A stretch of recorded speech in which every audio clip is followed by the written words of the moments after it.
Greek mythology এখন কেন পড়ি? এই কারণেই পড়ি, গ্রিক মিথোলজি আর ইন্ডিয়ান মিথোলজির মধ্যে দুই জায়গায় পার্থক্য আছে।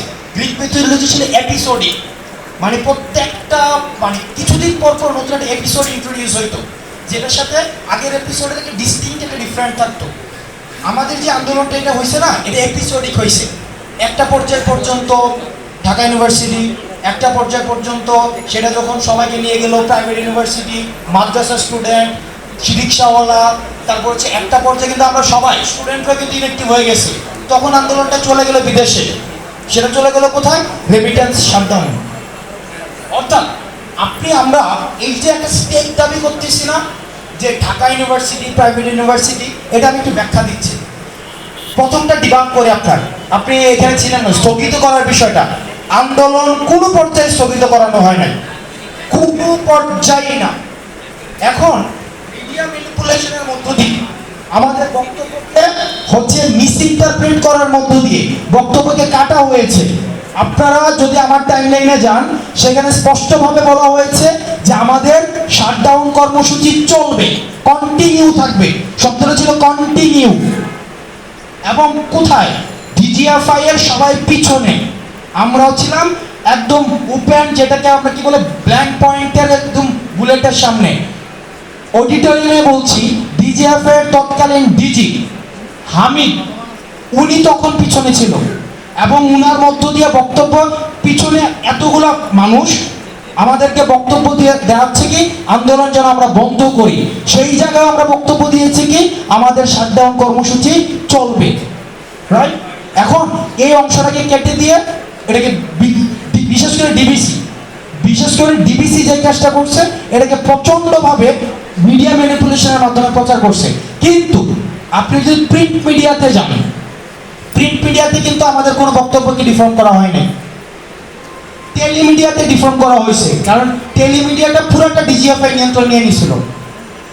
এক নম্বর বিষয়। দুই নম্বর বিষয়, আপনারা বললেন জগন্নাথ ইউনিভার্সিটি কেন্দ্রীয় সমন্বয়ক নাই, প্রাইভেট ইউনিভার্সিটির সমন্বয়ক নাই। মূলত হচ্ছে সমন্বয়কের যে লিস্টটা দেওয়া হয়েছে সেটা হচ্ছে 3 তারিখ বা তার আগে পর্যায়ে। এখন আমরা যেভাবে আয়সা বলতেছি আমরা আন্দোলনে ছিলাম, একদম প্রথম দিন থেকে ছিলাম। আপনার লিটমাস টেস্ট দিয়ে যাই, যদি সরকার না পড়তো আপনি আজকে আয়সা বলতেন কিনা আমি আন্দোলনে ছিলাম বলতেন কিনা? আমি প্রথম দিন থেকে ছিলাম বলতেন কিনা? আমি পুলিশকে পিটাইছি বলতেন কিনা? এটা হচ্ছে বিষয়। তখন পোলাপান খুঁজে পাওয়া যায় না। যখন হলগুলো ভ্যাকেন্ট করে দেওয়া হয়েছিল আপনাদের বিরুদ্ধে, যে আপনারা গেছিলেন, ওই যে আপনারা নিজেরা দেখছেন ঢাকা ইউনিভার্সিটি পোলাপান ছিল না, ওভাবে নির্যাতন করা হয়েছিল, আমাদেরকে উঠাই নিয়ে গেছিল। আমাদেরকে ইন্ডিভিজুয়ালি ডিজিএফআই 3বার ডিজিএফআই নিছে, এসবি নিছে, এনএসআই নিছে ইন্ডিভিজুয়ালি। এবং যেটাকে বলে যে মানে পারিবারিক যে অ্যাসাসিনেশন, সেটাও করা হয়েছে। আমার প্রেগনেন্ট ছিল, আমার বোন ছিল, জাস্ট হচ্ছে কয়েকদিন আগে হচ্ছে ওর বাচ্চা হয়েছে, প্রেগনেন্ট বোনকে উঠাই নিয়ে যাওয়া হয়েছে। তো আপনারা ব্যাপারটা যেটা, এটা যদি এইভাবে নিয়ে আসেন, আমরা জগন্নাথ, আমরা প্রাইভেট, আর প্রাইভেট ইউনিভার্সিটির কথা কি বলবো?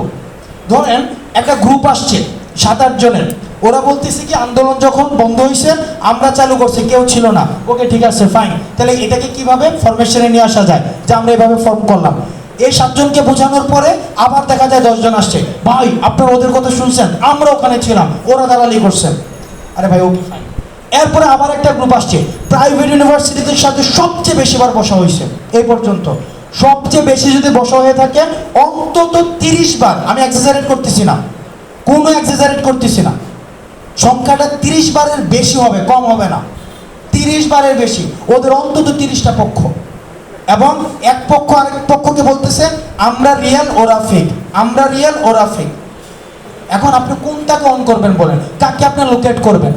আমরা 3 তারিখের আগ পর্যন্ত ওই আন্দোলনের সময়ে যখন ব্ল্যাকআউট হয়ে গেছিল, যখন ওরা ফ্রন্ট ফাইটার ছিল, যারা আন্দোলনটা যেন চালাই যেতে পারে। একটা জিনিস দেখেন, আপনি বলছেন আমি ধরে নিচ্ছি for the sake of argument আমরা আন্দোলন স্থগিত করছি, ফাইন, কিন্তু আমি just for the sake of argument, right? এটা কিন্তু ফ্যাক্ট না। আমরা ধরে নিচ্ছি আমরা আন্দোলন স্থগিত করছি, আমাদের এটা নির্দেশনা দেওয়া ছিল, আমরা সেট আপটা এইভাবেই করেছি যে যদি ফার্স্ট লেয়ারের কেউ বলে আন্দোলন স্থগিত, সেকেন্ড লেয়ার চালাই যাবা, কারণ ফার্স্ট লেয়ার নিচ থেকে কখনো আন্দোলন বন্ধ করবে না, তাদেরকে বন্ধ করানো হচ্ছে, এটা বুঝতে হবে। সেকেন্ড লেয়ার কিন্তু দাঁড়ায় গেছে, এই যে মাসুদ আন্নান আমার পাশে আছে, মাইন আছে, তারপর যে রিফাত রশিদ আছে, ওরা গোপন থেকে আন্দোলন চালাইছে, চালাই নাই? তো আপনি কেমনে বলতেছেন আন্দোলন স্থগিত করছে? এটা এই যে একটা দেখেন, একটা থিওরি আছে, আপনি যখন কোনো জিনিস ভাঙবেন, ভাঙার সময় সব মানুষকে পাবেন, কিন্তু যখন গড়তে যাবেন, কনস্ট্রাক্ট করার সময় মানুষ আলাদা হয়ে যায়। এই যে মানে আমার 5ই আগস্ট ঘটাইতে হবে, শেখ হাসিনার পতন করতে হবে, তখন কিন্তু সবাই আমরা একসাথে হয়েছিলাম, অর্থাৎ ডেস্ট্রাকশনে সবাই একসাথে, কিন্তু আপনার যখন কনস্ট্রাকশন হবে তখন আলাদা হয়ে যায়। এখন এই যে আলাপটা যদি আপনি আনেন, এই যে সমন্বয় বলছে কি ছিল না, কে বলছে ছিল না? অবশ্যই ছিল। জানাজার বিষয়, আচ্ছা জানাজার বিষয় আমি স্পষ্ট করি, এটা প্রচণ্ড পরিমাণ মিসআন্ডারস্ট্যান্ডিং, আপনাদের কথা বলা উচিত। যেমন ওই দিন একটা প্রোগ্রাম ছিল সম্প্রীতির বাংলাদেশ, শাহবাগে একটা প্রোগ্রাম ছিল এবং একটা কু হওয়ার কথা ছিল, এই কারণে আমরা শাহবাগে 2 জন ঢাকার বাইরে ছিল, আমি আর সার্জিস ঢাকায় ছিলাম এবং সারাদিন সম্প্রীতির বাংলাদেশ নামে একটা প্রোগ্রাম হয়েছে শাহবাগে, এবং ওই দিন একটা ছেলে মারা যায়, 14ই আগস্ট ছিল এটা, তাই না? 14 আগস্ট ছিল না? 14 আগস্ট ছিল, এবং ওই দিন একটা কু হওয়ার পরিকল্পনা ছিল এবং ছাত্রলীগ যুবলীগ মাঠে আসার একটা পরিকল্পনা ছিল। জয় বসে কি অর্ডার দিল, আবার যেন একটা পাল্টা কু করে। তখন আমরা সারাদিন কি করলাম, ওই যে রাফা প্লাজার দিকে আমাদের মার্চ ছিল ওই দিন, তাহলে বিকাল পর্যন্ত আমরা শাহবাগে ছিলাম, তারপরে আমরা রাফা প্লাজায় গেলাম, রাফা প্লাজাতে ওখানে আমরা 8:30 9টা পর্যন্ত ছিলাম। রাফা প্লাজার ওখানের পরে আমাদের কোন একটা পলিসি মিটিংয়ে আমাদেরকে গুলশানে যাইতে হয়, কোন একটা পলিসি মিটিংয়ে, তখন পর্যন্ত জানতাম না ব্যাপারটা। যখনই আমরা জেনেছি, ভাই প্রত্যেকটা জানাজা তো কেউ না কেউ আসতেছে, আর আপনি আমাকে একটা ইম্পর্টেন্স দিচ্ছেন কেন? এই থাকতে হবে কেন ভাই? মানে আমরা কে? আপনি ওভাবে ভাবেন, আমরা তো বারবার বলতেছি ব্যাপারটা যেন মানে কালেকটিভ হয়। এখন আপনি বললেন সার্জিস ছিল না, এই ছিল না, ব্যাপারটা এমন না যে এখানে জগন্নাথ ইউনিভার্সিটির একটা ছেলে মারা গেছে, বিষয়টা এমন না ভাই। এইভাবে আমরা চিন্তাও করি না, একবারের জন্য চিন্তাটা আসে নাই, একবারের জন্যও না। কিন্তু এটাকে ওই যে আমাদের ডিস্ট্রাক্ট করার জন্য, সেপারেট করার জন্য, এই যে এগুলাকে বলে পিসমিল পিনাট্রেশন। আপনার ইন্ডিয়া যে কাজটা করে, ওরা পিসমিল আকারে পিনাট্রেট করবে, পিসমিল, পুরোটা একসাথে দিবে না। তথ্যের আপনাকে হাফ